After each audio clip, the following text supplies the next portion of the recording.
Hi ladies and gentlemen, it's March 6, 2017, in the wee hours of the morning, and as usual I've been out gathering information and evaluating things. You know, it's aggravating that all of this is happening, and you just can't let it go because it's so epic, it's so dangerous, and we really are at a crossroads, not just in the United States but across the world, both temporally and spiritually. This is a very important time. Number one, I've already talked about the OFA, the DOJ slush fund for funding radicals and violent extremists on the left by Obama, on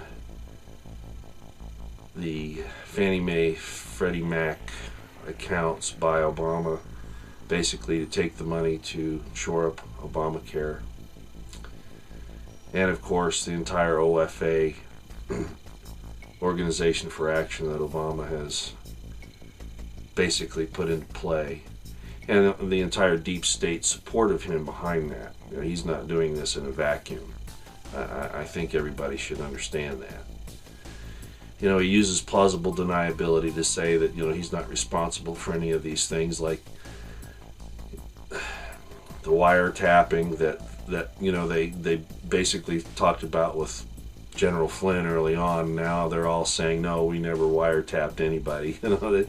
They lie out in the open, and you tell a big enough lie often enough and people believe it. So you never really know where things are. But I think it's pretty obvious that we know that the NSA, the FBI, the DOJ, all of those have been abusing their power and authority for a long time. So I have no doubt that they were spying on President Trump and his staff, accusing him of collusion with the Russians when that in fact is what they have done. And not just with the Russians. The Russians are a minor player, really. China is the biggest problem, and anybody who studies world events understands that. And also the fact that the deep state and the New World Order have infiltrated our government to the point where they have subverted our constitutional republic. We have all these alphabet agencies running around out there enforcing United Nations edicts at the peril of the citizens of the United States. Bundy Ranch is a good example of that. The Amish farmers, the Red River in Texas, and I could go on. The Wyoming water pond, on and on and on.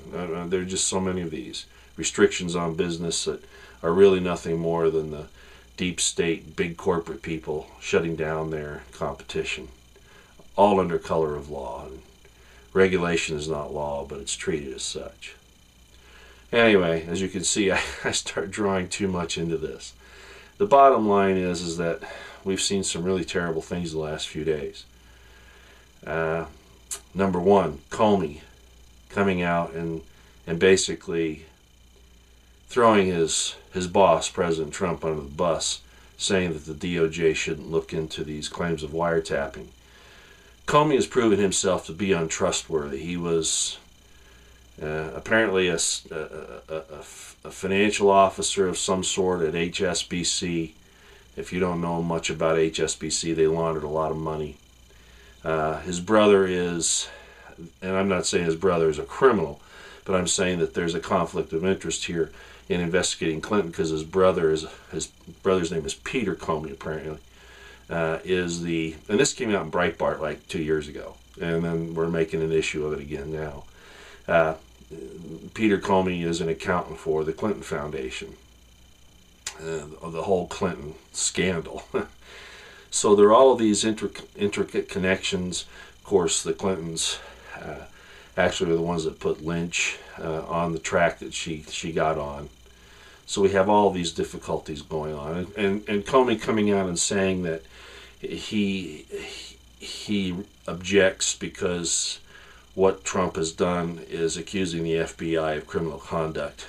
Comey, I'm going to say it this way, okay? And I think this is the fair way to say it without just calling you the bullshitter that you are and the liar that you are. Oh, I just did. Okay. Investigative discretion. Prosecutorial discretion. Those are one thing. But complicit conduct, accessory conduct, trying to cover up criminal conduct, those are criminal actions. What about your lab fraud back in the 90s when all that came out? And lately. And I could list a lot of other things. You go after people that are trying to sustain the Constitution. And I'm not going to go into the particulars. Just not. You do that, but you won't go after real problems like Clinton and her Chinese connections and the Uranium-1 connections with Russia. And these have been beat to death lately, and I realize that. But the point is, when does investigative discretion become part of the criminal cover-up? So don't tell me that you're upset that the FBI is being accused of breaking the law. You do it routinely. Routinely.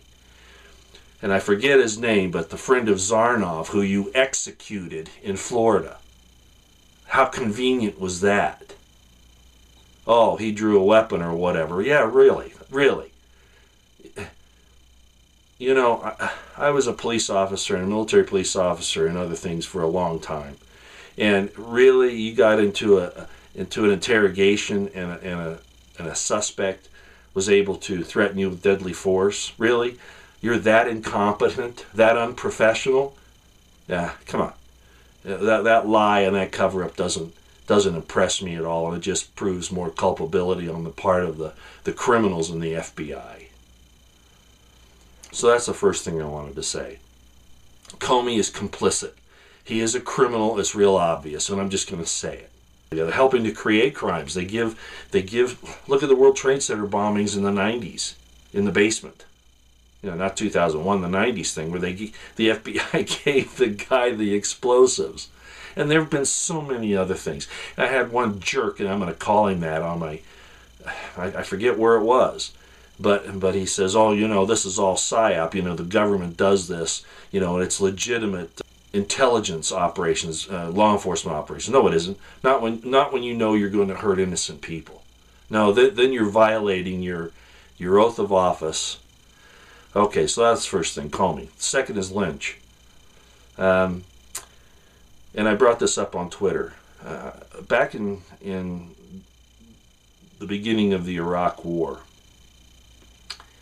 back in 2004, Jesus, it's been that long, 2003, 2004.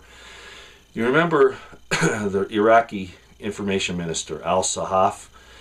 We in the United States knew him as Baghdad Bob, and everybody made fun of him. They thought he was insane because he was doing some things. He was saying, we're slaughtering the Americans at the airport. They're being defeated here, they're being defeated there. It seemed outrageous, and everybody was saying he's nuts. He's out there. This is phony propaganda.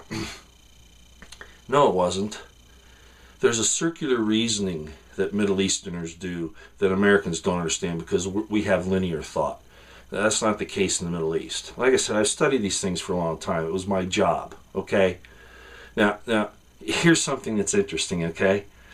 What he was actually doing was giving orders to his military and his guerrillas on how to fight the enemy after the army went away. If you remember, we found all of these weapons and uniforms laid down in the desert and in other places. The army basically went underground, and the United States claimed it was fighting Al-Qaeda in Iraq. No, it wasn't. It was fighting the Iraqi army in a guerrilla warfare, and that's what really happened.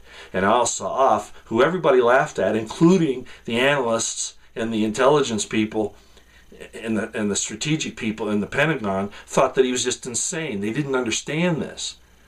It was a circular reasoning. He was saying not what happened, but what's going to happen. They look at things in a circle. It's all interrelated. It's not linear timeline. It's circular. I can't explain it to you any better than that.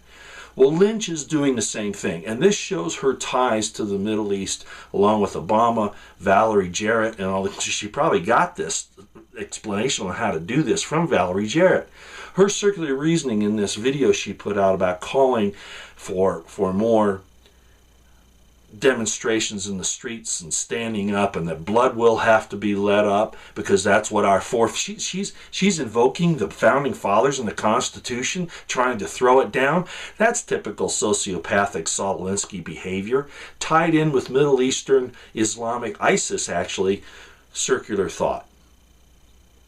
So there's all this conduct going on with these people, these powerful people on the opposition government, and it is a civil war. Ladies and gentlemen, that's where we are. This is a civil war. We've all been asking Trump to go on the offensive. Now, again, he plays multi-level dimensional chess, and I understand that, but I'm very concerned about the people that he has surrounding him. Frankly, in my estimation, Flynn proved his mettle 2 years ago when he went out, maybe, was it 3 now? Maybe going on 3. When he went on Al Jazeera and he said, look, it was a matter of policy in the United States that they were going to fund and assist ISIS. It was a conscious decision. It wasn't just an oversight. He proved his mettle, and yet now he's gone. I'm sure he's doing things behind the scenes, but I think you see my point. And then we bring in McMasters, who says that no, Islam is not a violent religion. It's not Islamic extremism. It's not the bedrock for that. The guy's never read the Quran. He doesn't know the first thing about it. He's been taught by the establishment. That's where he's gotten his education, and he's going with it. He's an educated idiot. And these are the kinds of things that bother me. And I think you all understand that. Is Trump, wrong in what he's doing? No. I'm not sure what his game plan is, and I have to give him a lot of leeway because he's the man in the arena. We've heard that before. And then this whole thing with Sessions being recused. And then Trump apparently, and again, this could be acting, I don't know anymore, runs off to Mar-a-Lago because he knows at least there he's got some semblance of security. He's not going to get bugged. His own security people are going to protect him there. He can't even trust the Secret Service. So this is a really bad time. It's obvious that the powers that be do not want the American people to return to liberty, to return to the Constitution, to throw off the chains of the New World Order. They don't want that. They're showing their true colors, and maybe that's the whole purpose of this. So I'm going to end this with just saying that, it's one thing for us to, this is going to be harsh. It's one thing for us to want the government to do the right thing, or to even think that the government is going to do the right thing. And it's another thing for us to allow it to do the wrong thing, time and time again. From encroaching upon our liberties, to starting unjust wars, to fund the killing of unborn children, which, as I said in the last video, is not just about that and the organ harvesting and blood farming and all that. It's also to destroy womanhood. This is a battle over the consciousness and the conscience, the spirituality, the spiritual part of man, not just the physical part. The soul of man is the body and the spirit combined. That is the soul of man. At least that's the way Genesis explained it, right? God made man out of the dust of the earth and breathed his spirit into that man, and the man became a living soul. So our soul is our body and spirit united. And there is a war against that sacred thing. And the attack, as we can see, is to destroy mankind.